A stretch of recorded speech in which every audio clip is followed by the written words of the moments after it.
할렐루야. 네, 오늘 영상에서 보셨듯이 우리 창립 24주년 기념 예배로 드리게 되었습니다. 우리 가정에서, 우리 예배당에서 옆에 있는 분들, 예배당은 눈짓으로, 또 우리 가정에 있는 분들은 안아주시고 또 손잡아 주심으로 인사하겠습니다. 잘 나오셨습니다. 반갑습니다. 환영합니다. 고맙습니다. 성도의 교제를 나눠주시기를 바랍니다. 네, 이렇게 또 한 주간 잘 지내시고 함께 예배 자리에 만나게 되니 정말 반갑습니다. 강건하시고 하나님의 은혜와 또 도우심이 여러분과 늘 동행하시기를 축원합니다. 오늘 창립 24주년, 저희 교회는 무너지는 시대에, 또 위기의 시대에 진정한 하나님의 나라, 하나님의 교회를 세우고자 성도들에 의해서 개척된 교회입니다. 목회자가 개척한 교회가 아니라 성도에 의해서 개척된 교회입니다. 그래서 창립주일에 또 하나님의 나라, 하나님께서 다사랑교회를 통해서 이루시고자 하는 하나님의 나라는 어떤 것인가 한번 살펴보는 것이 굉장히 의미가 있다고 생각이 됩니다. 하나님의 나라와 성도, 여러분 이 구원의, 성도의 구원을 이야기할 때 우리가 꼭 대표적으로 이야기하는 이 사상이 오늘 설교 제목입니다. 이미 그러나 아직, 이 사상인데 굉장히 대표적인 사상입니다. 하나님의 나라와 성도의 구원을 이야기할 때 반드시 이야기하는 신학적 사상이 바로 이미 그러나 아직. 이미는 영어로 already 이렇게 되어 있고 아직은 not yet 이렇게 되어 있습니다. yet. 이게 무슨 말인고 하니요, 이미 믿었는데, 이미 헌신했는데, 이미 할 만큼 했는데 아직 받지 못했다는 뜻입니다. 여러분, 이것이 우리 신앙의 모든 문제를 대변하는 단어입니다. 선포된 복음이 현실화되지 못하는, 능력화되지 못하는, 이해되지 않는 삶 속에서 하나님의 나라의 의미를 설명할 수밖에 없는 요구받고 있습니다. 이 선포를 하는데, 복음을 선포하는데 그 복음이 우리의 삶 속에 실제화되지 못하고 능력화되지 못한 거, 이미 선포했는데 아직인 거예요. 이 사실을 우리는 신학에서 이야기하고 있습니다.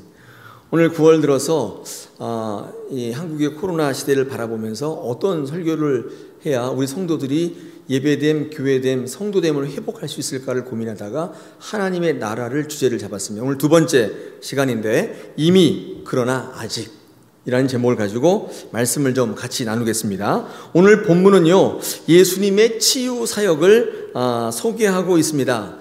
말 못하는 사람을 고치는 사건이 나와 있습니다. 그런데 눈길을 끄는 대목이 하나 있는데 치유가 될 때 어떻게 되냐면 귀신이 나갔다, 이렇게 14절에 증거하고 있습니다. 귀신이 나갔다, 병이 치유받았는데 귀신이 나갔다는 거예요. 이런 표현을 우리가 어떻게 받아들여야 할까의 문제인데요, 여러분, 이 누가는 이 본문을 통해서 이 말 못하는 병이 치유받는 사건 속에 단순히 치유가 육신의 질병이 아니라, 그 치유만을 말하는 게 아니라 영적인 의미에서의 어떤 치유를 함께 말씀하고자 하는 그런 의도를 이제 보이고 있습니다. 예수님께서 그 치유하실 때 단순히 육적인 것으로만 치유하는 게 아니라 귀신이 나갔다 이런 표현을 통해서 영적인 어떤 부족함, 어떤 문제를 함께 치유하고자 하는구나, 이런 예수님의 의도를 전달하고 있는 것입니다. 여러분, 예수님의 이 치유 사역을 놓고 많은 의견이 분분한 것을 우리는 성경을 통해 알 수 있는데, 어떤 사람은요 15절에 보니까 귀신의 왕 바알세붑의 힘을 힘입어서 귀신을 내쫓았다, 이렇게 이야기한다는 것입니다. 근데 뭐 귀신의 힘을 힘입어서 귀신을 내쫓습니까? 그건 좀 이상한데요. 그런데 어떤 사람은요, 아니다, 하나님의 권능을 힘입어서 귀신을 내쫓는 것이다, 16절에 보니까 그렇게 이야기하는 사람도 있다는 것입니다.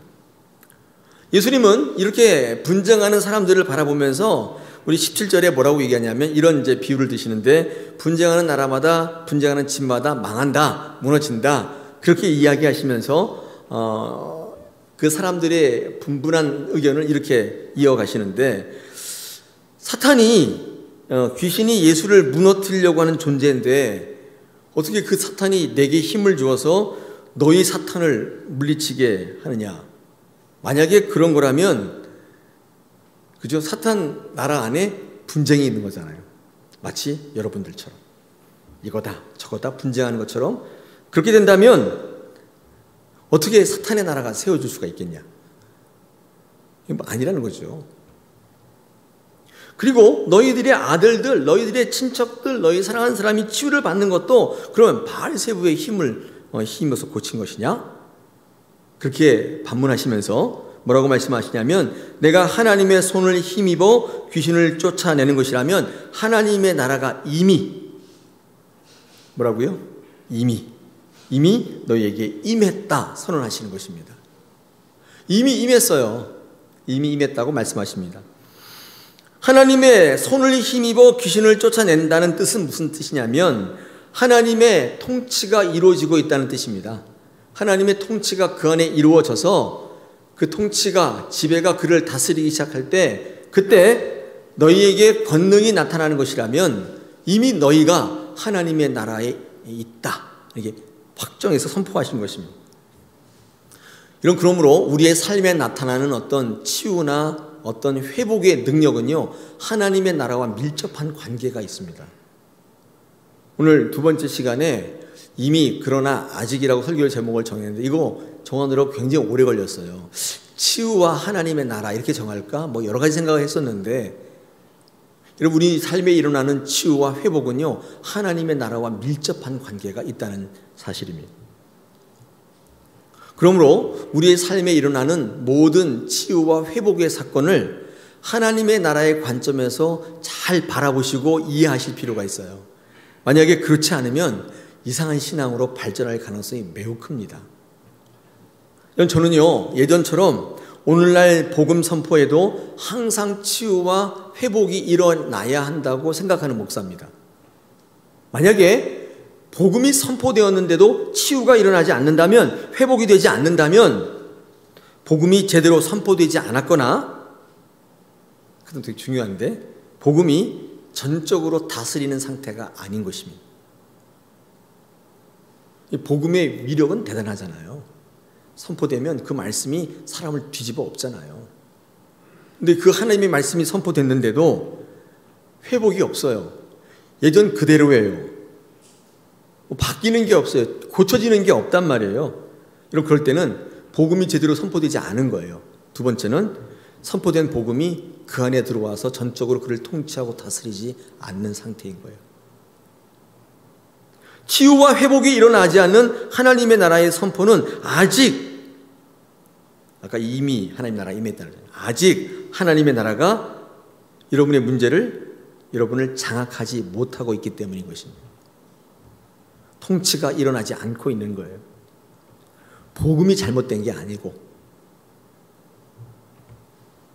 하나님의 나라와 관련해서 예수님의 치유의 개념은 하나님의 나라를 바로 이해하는 데 매우 중요한 것입니다. 그래서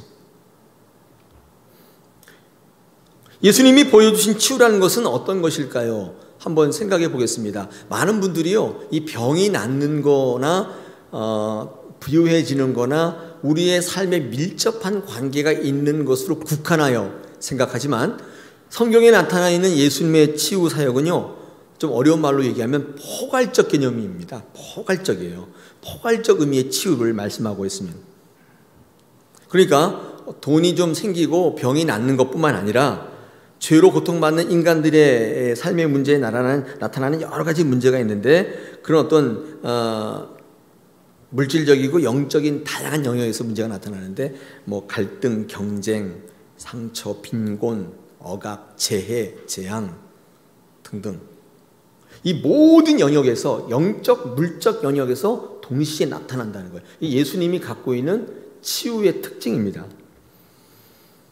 치유를 육신의 질병을 고치는 것만으로 이해하시면 안 됩니다. 치유는 모든 죄의 증상을 해결하는 것으로 봐야 되는 거죠. 그런데 아까 말씀드린 것처럼 많은 성도들이 예수님의 치유의 개념을, 그렇죠? 육신의 질병, 궁핍한 것을 채워주는 것 정도로 이해하는 경향이 있습니다. 왜냐하면 부분적으로 보는 거죠. 왜냐하면 그렇게 왜 이해하냐면, 필요한 부분, 민감한 부분을 우리는 중요시 여기지, 좀 뭐 대의적인 거, 사회적이고 역사적인 거 당장 나한테는 관계가 없기 때문에 무시하는 것입니다.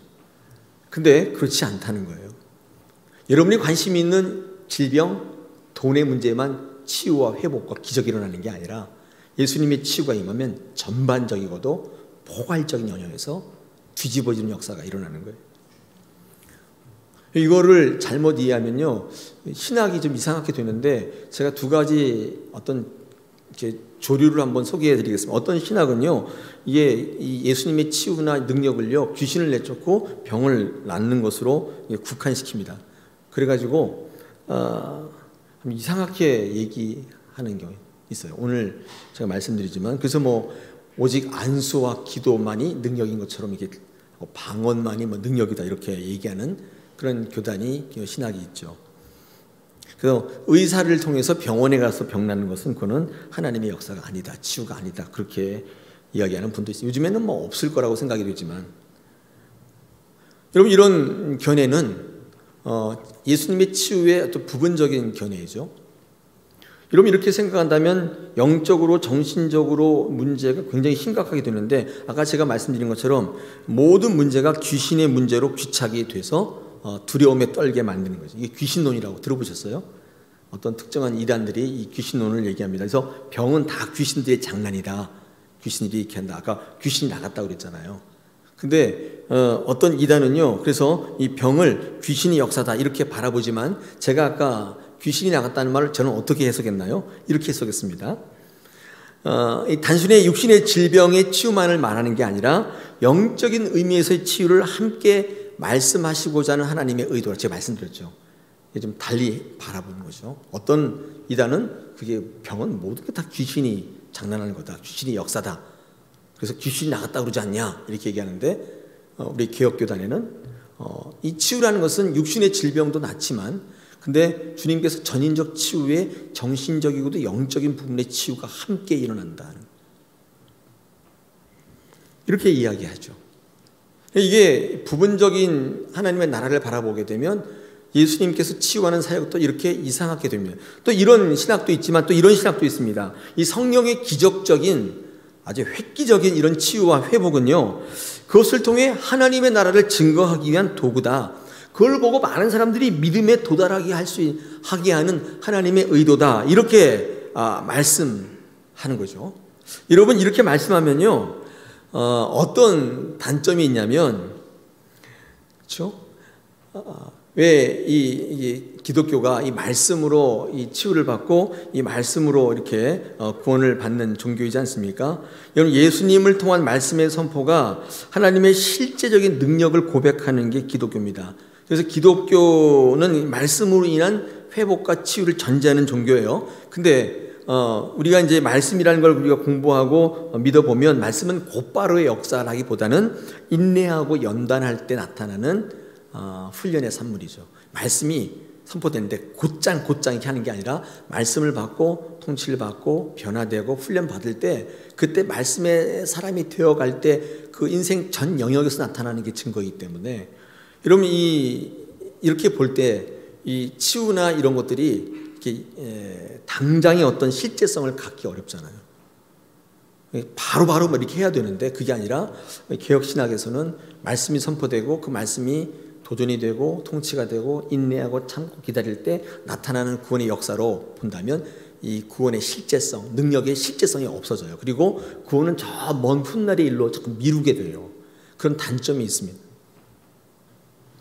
구원의 개념을 미래로 연기시키는 것은 분명히 예수님이 선포하신 하나님의 나라의 복음과는 어긋납니다. 어떤 교단의 신학처럼 신앙을 미신화하는 위험도 하나님의 나라와 어긋나는 것입니다. 그러나 구원을 관념화하고 개념화해서 미래일로 치부하는 거, 미래일로 넘기는 거, 이것도 굉장히 위험한 거죠. 하나님의 나라와 맞지 않는 것입니다. 여러분 치유에 대한 이 성경적 정의가 하나님의 나라를 결정짓는 되게 중요한 성도의 삶의 요소입니다. 여러분 치유는 좁은 의미로 볼 때는 고난의 문제가 해결되는 것이지만, 치유와 회복은 넓은 의미로 볼 때는 우리를 하나님의 백성으로 온전케 회복하는 일체 모든 것을 이야기하는 거예요. 죄인들을 회개시키고 순종시켜서 하나님의 통치가 이루어지게 하는 거, 이게 치유와 회복의 뜻이에요. 그래서 하나님과 이웃과 샬롬의 상태로 만들어가는 거, 여러분 이게 주 안에서 이루어지는 치유와 회복의 정의인 것입니다. 그러므로 하나님의 나라의 치유가 육신의 질병뿐만 아니라 다른 부분의 문제에서도 포괄적으로 나타나는 거예요. 이웃을 착취한다든지 노동을 착취한다든지 갑질을 한다든지 과도한 경쟁을 벌인다든지 약육강식의 논리로 살아간다든지 부의 불공정한 분배가 이루어진다든지 이런 부분에서도 치유가 일어나고 하나님 나라가 서가는 백성은 관심을 갖게 돼요. 내 병 낫는 거, 내 돈 버는 문제뿐만 아니라 그런 데에도 치유가 일어난다는 사실을 알게 되는 거예요. 여러분, 하나님의 능력으로 치유를 얻고 회복되신 분들인가요? 그렇다면 제가 지금 말씀드린 거 있잖아요. 지금 읽기도 또 긴데 이 사회적 부조리한 현상, 거기에도 치유가 임하기를 기도하셔야 돼요. 그러니까 하나님께서 원하시는 치유가 그런 개념이에요. 여러분, 근데 복음서 읽어보시면요, 이상하게도 이 복음서에는요, 치유 사건이 이 병이 낫는 사건, 경제적인 어떤 문제가 해결되는 것 정도로 한정되어 나타나는 것을 우리는 볼 수 있습니다. 물론 다른 사회적 문제에 대해서 예수님께서 말씀하는 부분도 부분적으로 있지만 거의 주류가 병 낫는 거예요. 돈이 생기는 거예요. 그런 걸로 이게 귀착이 되어 있습니다. 왜 그럴까요? 이유는 있습니다. 왜냐하면 인생 중에 만나는 가장 큰 고난이 경제적인 문제와 건강의 문제이기 때문에 그래요. 가장 민감한 문제예요. 이런 영역에서의 치유를 경험하게 되면 하나님의 능력과 하나님의 나라를 학습받기에 굉장히 효과적이에요.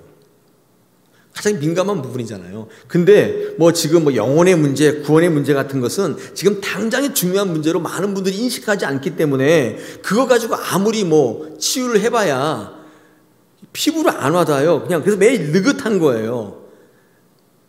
지금 돈 문제, 건강의 문제가 가장 시급하잖아요. 그걸 통해 어떤 치유가 일어나고 회복이 일어나면 하나님의 나라가 있구나 바로바로 인식하는데, 구원의 문제, 그건 먼 훗날의 문제라고 생각해요. 영혼의 문제, 그게 밥 먹여줘? 별로예요.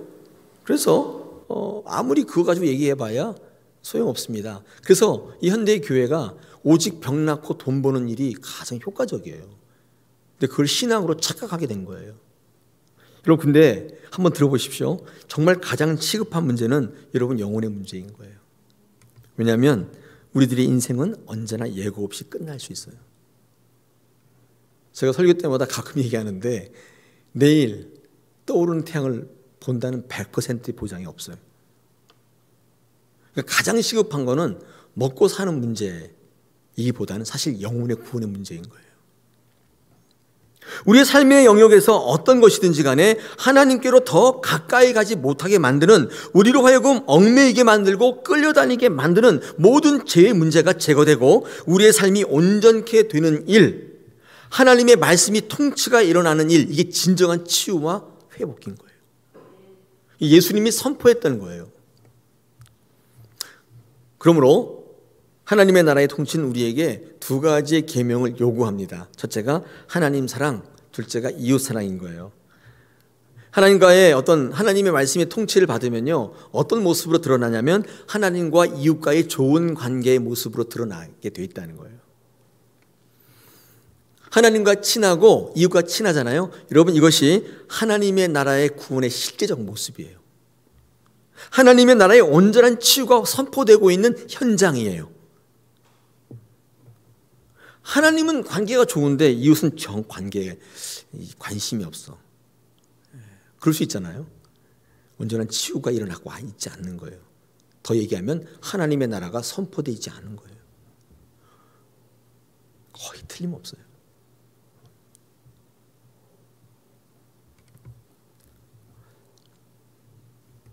여러분, 예수님을 통해 임한 하나님의 나라의 통치가 우리의 모든 삶의 영역에서 모든 죄의 문제와 모든 삶의 문제가 어떻게 회복되고 치유되는지를 알게 되면, 아까 말한 것처럼 귀신 내쫓고 병 낳고 이게 능력이, 그런 미신적인 것, 신비한 것에 치우치지 않게 되고, 또 어떤 신학처럼 그냥 증거이지 능력이 없는 실제성을 잃어버리거나 저 미래의 일로 넘기는, 이후에 있는 일이라고 치부하는 그런 신학적 오류에 빠지지도 않게 됩니다. 예수님을 통해 임한 하나님의 나라의 통치, 예수님이 선포한 말씀이 내 안에 들어와서 얼마나 나를 지배하는가의 문제.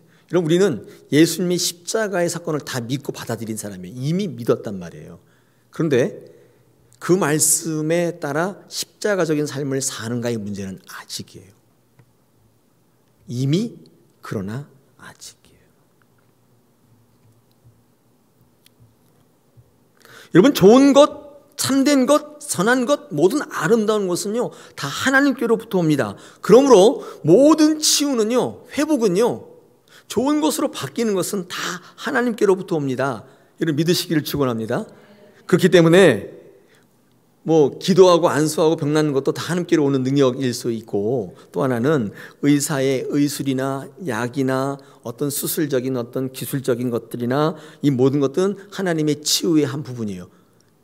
그게 좋은 것을 만들어내는 거라면 다 하나님께로부터 오는 거예요. 우리가 만들어내는 게 아니라는 사실이면 하나님의 영은 불신의 의사도 사용하시는 거예요. 그를 통해서 가장 좋은 것들을 만들어내시는 것입니다.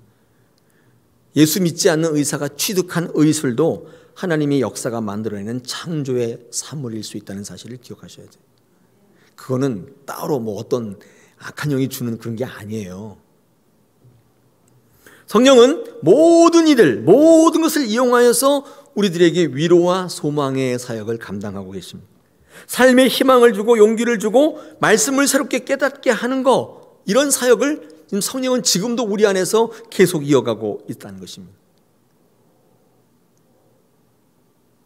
예수님의 치유와 회복의 사역은 하나님의 나라가 선포되는 중요한 기준이 되는 것입니다.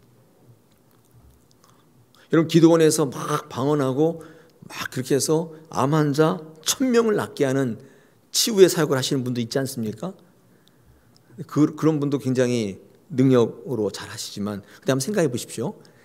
히틀러와 스탈린 같은 사람들을 회개시켜 하나님의 사람으로 변화시키는 지역 교회의 목사들, 회복과 양육의 목회 사역을 하는 그런 분이 있다면 어떤 게 더 큰 치유의 사역일까요? 제가 비교하려는 건 아니에요. 히틀러와 스탈린 같은 사람들을 만나서 말씀 증거하고 삶을 변화시키고 하나님의 말씀으로 계속 훈련시켜서 하나님의 사람으로 만드는 목회와 양육과 교육 사역이, 근데 그럴 때는 신앙에서 그건 아무것도 아니라고 얘기하는 분들이 있는데 그렇지는 않습니다. 하나님의 치유 사역은 포괄적인 영역에서 일어나는 것입니다. 예수와의 만남, 말씀과의 만남은 진정한 치유를 경험케 하는 것입니다.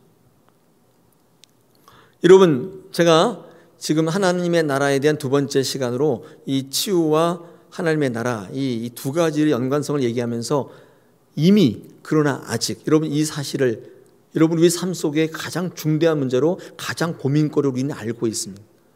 많은 분들이 말을 하지 않아서 그렇지 나는 이미 믿은 지가 도대체 몇 년인데, 내가 지금 이미 봉사한 지가 도대체 며칠째인데, 그런데 아직이라는 거예요. 이 우리의 신앙의 문제인 것입니다. 오늘 본문을 볼 때 본문에서 나와 있지 않은데 좀 특이한 사실이 하나 있는데, 이거는 좀 본문을 자세히 보시면 아는 내용인데, 오늘 누가복음 11장에는 안 나와 있는데 누가복음 11장과 똑같은 본문을 적고 있는 게 마태복음 12장입니다. 거기 가면 우리가 자세히 알 수 있는데, 이 마태복음 12장은요 앞부분에 1절부터 20절까지가 안식일 논쟁이 되어 있어요. 그러니까 안식일에 제자들이 밀을 까불어 먹었거든요. 그거 가지고 안식일이 이랬다고 막 지적하고, 그다음 두 번째는 안식일에 예수님께서 회당에서 손 마른 자를 고치시는데 그것 때문에 또 막 공격하고, 그 다음에 22장에 가서 그때에 이렇게 돼 있습니다. 그때에 귀신 들려 눈 멀고 벙어리 된 자를 데리고 왔거늘 예수께서 고쳐주심에 그 벙어리가 말하게 됐다. 그때가 언제예요? 그때가 언제예요? 안식일 규정을 어겼다고 지금 바리새인들이 막 공격하고 안식일 논쟁이 한창일 그때에 오늘 이 누가복음에 이 사역을 하신 거예요.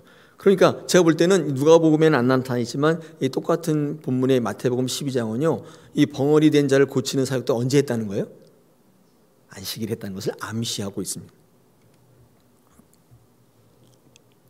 여러분, 주님은 왜 안식일에 자꾸 고치실까요? 그거 자꾸 공격하고 그러는데 그냥 월요일 날 하면 안 돼요? 왜 자꾸 안식일에 그렇게 하실까요? 이유가 뭘까요? 안식일의 주인이신 것을 밝히기 위해서. 네, 정답이세요. 네. 제가 이제 그 말 좀 풀어드리면 안식일의 개념을 설명하시기 위함이지 않겠는가 생각을 해봅니다. 안식일을 통해서 하나님의 나라를 우리의 삶에 이루시고자 하는 하나님 예수님의 의도가 있습니다. 이런 것입니다. 여러분, 안식일을 지킨다는 것은 뭐냐면 태초에 하나님의 통치를 인정하는 것입니다. 그러니까 6일 동안 열심히 일하고 7일은 아무것도 하지 말라는 것은요, 하나님이 그날에 우리를 책임지신다는 하나님의 말씀에 지배받지 않으면 못하는 거예요. 왜요? 세상 사람들처럼 일요일이라고 일 안 하나요? 불안하잖아요. 초조하잖아요. 조급하잖아요. 지금 당장 내일 맡겨야 될 돈이 있는데 뭐 주일이라고 쉽니까? 하나님의 통치와 하나님이 책임지겠다는 말씀에 순종하고 다스림 받지 못하면 절대로 지킬 수 없는 일입니다. 내가 나가서 일해야 되는 거예요. 안식일을 지킨다는 것은 자기 계산이 있지만, 자기의 상황이 있지만 하나님의 통치를 인정하고 하나님 앞에 온전히 맡기는 거예요. 나의 계획과 나의 생각을 내려놓는 일이에요. 그게 뭐예요? 말씀의 통치로 이루는 하나님의 나라인 거예요. 안식일에 하나님의 나라가 선포되는 것입니다. 더 이상 내가 나를 주장하지 않는 것이기 때문에 그렇습니다. 자기를 주장하는 삶의 방식을 종식하고 하나님께로 돌아가는 것, 이게 안식일을 지킨다는 본질적 의미예요. 그러므로 안식일은 아무것도 일하지 않는 날이 아니라 나의 주장을, 나의 방법을, 나의 계획을 중단하는 날이에요. 나의 모든 안녕과 행복은 하나님께로부터 온다는 신앙을 스스로 고백하는 날이고, 하나님의 은혜 가운데 사는 날이며 하나님께 집중하는 날입니다. 예배하며 배우며 가르치며 하나님의 섭리와 계획이 무엇인지를 고민하여 나를 괴롭게 하는 날이라고 성경은 증거하고 있습니다. 더 이상 나의 계획을 구하는 게 아니에요. 여러분, 안식일은 아무것도 활동하지 않는 날이라고 생각했던 바리새인과 안식일에 자신의 사역을 상대화해서 다른 것에 관심을 갖고 죽어가는 사람들을 살리는 삶을 살았던 예수님과는 확연하게 차이가 나는 것입니다. 여러분, 예수님은 왜 안식일에 병자를 고치셨나요? 아까 우리 성도님 말씀하신 안식일의 주인이 나다. 안식일에 너희를 통치하는 것이 나다. 는 것을 보여주시며 그 통치하에 있는 많은 백성들에게 하나님의 나라를 선포하고 있는 것입니다. 그래서 주님은 안식일의 병자를 고침으로 예수 자신이 선포한 하나님의 나라가 종말에 오는 구원, 미래적 구원의 의미에만 머물지 않고 지금 나의 삶에 나타난다는 것을 그때 보여주시는 거예요. 안식일이 종말적 개념인데 지금 바로 구원이 일어나고 있다는 사실을 보여주고 있어요. 여러분, 예수님 당시에 유대인들이 생각하는 하나님의 나라는 뭐였냐면요, 아직 도래하지 않은, 아직 기다려야 하는 미래적인 나라였습니다. 그게 유대인들이 생각하는 하나님의 나라예요. 그런데 예수님이 선포한 하나님의 나라는 이미 도래한 현재적인 하나님의 나라의 특징을 갖고 있습니다. 이게 잘 안 맞는 거예요. 유대인들은 아직 오지 않았다는 미래적 개념이에요. 근데 예수님은 이미 왔다는 거예요. 결국 하나님의 나라가 도래했다는 예수님의 선언은 하나님의 나라의 임박한 도래에 대한 어떤 기대감이나 준비를 얘기하는 게 아니라 선포하는 예수님과 함께 하나님의 나라가 이미 이 땅에, 여러분의 삶의 현장에, 여러분 바로 옆에 와 있다는 선언이고, 지금 예수 안에 도착한 그 하나님의 나라를 받아들여야 한다는 결단을 요청하는 거예요. 기다리고 준비해서 먼 날 간다는 게 아니에요. 지금 내 삶에 하나님 나라가 와 있다는 거예요. 선포되는 말씀이 여러분을 통치하시도록 여러분을 오픈하지 않으면, 계속적으로 내가 나를 주장하려고 하면 그 나라를 보지 못하는 거예요. 죽어서 가는 나라라고 착각하는 거예요. 자꾸 미루는 거예요. 저 멀리나 오는 나라지 뭐. 예수가 선포한 하나님의 나라는 사람의 눈으로 보는 나라가 아니에요. 그 세속적인 나라가 아니, 미래가 아니라 지금 이미 도래했음을 선언하시는 것이기도 하는 것입니다.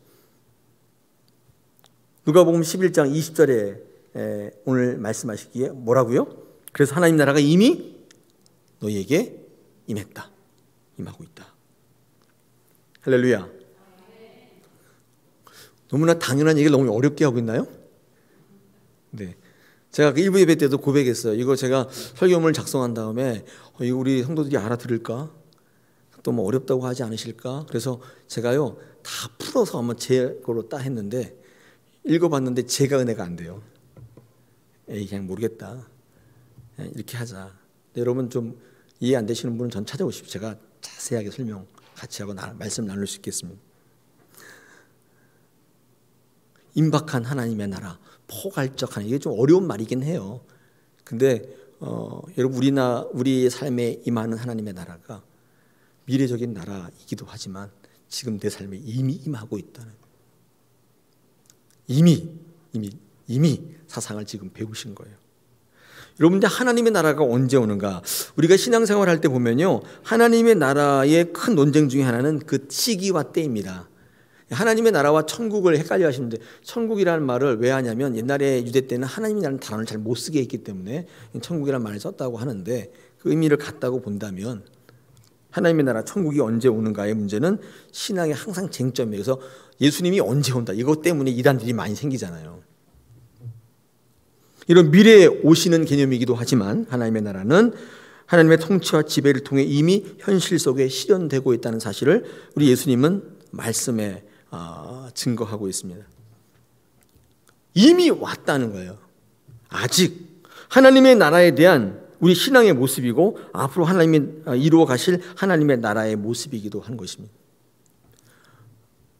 이거를 신학적 용어 좀 어려운 말인데 한번 제가 써볼게요. 실현된 종말론이라고 합니다. 말이 이상하잖아요. 종말은 저 멀리 있는 일이잖아요. 이미 실현됐다는 거죠.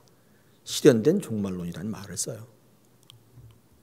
초림의 예수님이 이 땅에 오셔서 십자가의 보혈의 능력으로 이미 죽음과 모든 악의 세력을 결박시키고 이기셨어요. 어떻게 해요?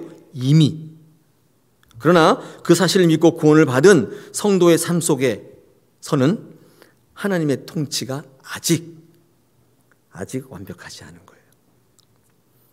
예수 그리스도의 십자가의 능력과 보혈의 그 의미를 듣고 믿었어요. 그런데 그 문제, 그 선포를 내 삶 속에 받아들이고 그 말씀의 통치를 받는 것은 아직. 여러분 한번 자신 생각해 보십시오. 예수 믿고 구원 받았다고 고백하잖아요. 스스로 구원의 백성임을 자처하잖아요. 그런데 하나님의 말씀이 여러분을 얼마나 통치하세요? 한번 그러면 이미 그러나 아직 이거 이해되시지 않아요? 이해되잖아요. 우린 여전히 싸움이 진행 중에 있는 거예요.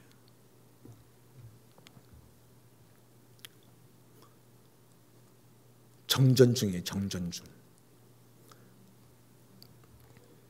그런 신학적 설명을 제가 읽었는데, 여러분 정전하잖아요. 정전. 6.25 때 싸우다가 정전 협정을 하잖아요. 그럼 정전 협정하면 총소리가 멎는다고 하는데, 여러분 그 천만의 만만해예요. 정전하면 더 많이 싸워요.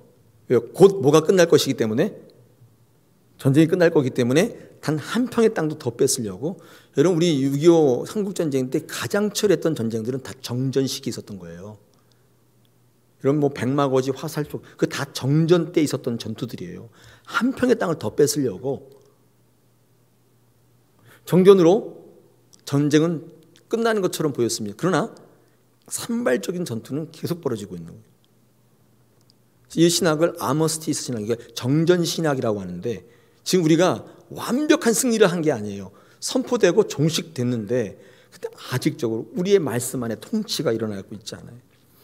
우리는 예수의 십자가의 보혈과 선포와 선언을 받아들이고 믿지만, 그러나 그 예수 그리스도의 십자가적인 삶과 연합되고 있는 문제에서는 우리는 아직 아니란 말이에요. 여전히 우리가 주인 되어 살아갑니다. 우리 안에 예수의 통치가 일어나도록 우리는 지배권 싸움을 계속하고 있는 중이에요. 예수님이 이 땅에 다시 오시는 그날, 모든 만물에 예수의 통치가 이루어지는 그날, 우리의 지배권 싸움은 비로소 종식될 겁니다. 우리는 그날 더 이상 우리의 주인이 될 수 없기 때문인 것입니다. 그날은 끝나는 거예요. 그 지루한 싸움이 끝나고야 마는 거예요. 그러므로 구원을 선포받은 이 땅의 그리스도인들은 예수님이 다시 오시는 그날까지 여러분 지배권 싸움, 통치권 싸움에서 지시면 안 돼요. 여러분의 통치권을 주님 앞에, 말씀 앞에 드려야지 여러분이 지배하기 시작하고 세상이 지배하기 시작하는 순간 이미, 그러나 아직 늘 이 신앙의 문제에 시달리면서 내가 도대체 언제까지 믿어야 되지? 언제까지 새벽 기도해야 되지? 이미 아직 이러고 사는 거예요.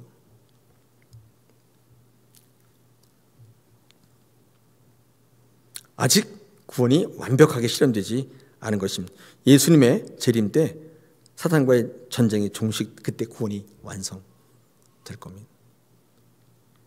그러므로 우리는 이미 임한 하나님의 나라와 아직 임하지 않은 하나님의 나라에 실존하는 교회로서 하나님의 나라를 갈망하면서 온전한 하나님의 나라가 될 때까지 성령의 역사에 힘입어서 오늘을 살아가야 할 요청을 받고 있습니다. 그게 다사랑교회 24주년의 과제예요. 여러분 24주년 되고 50년 되면 뭐가 달라지나요?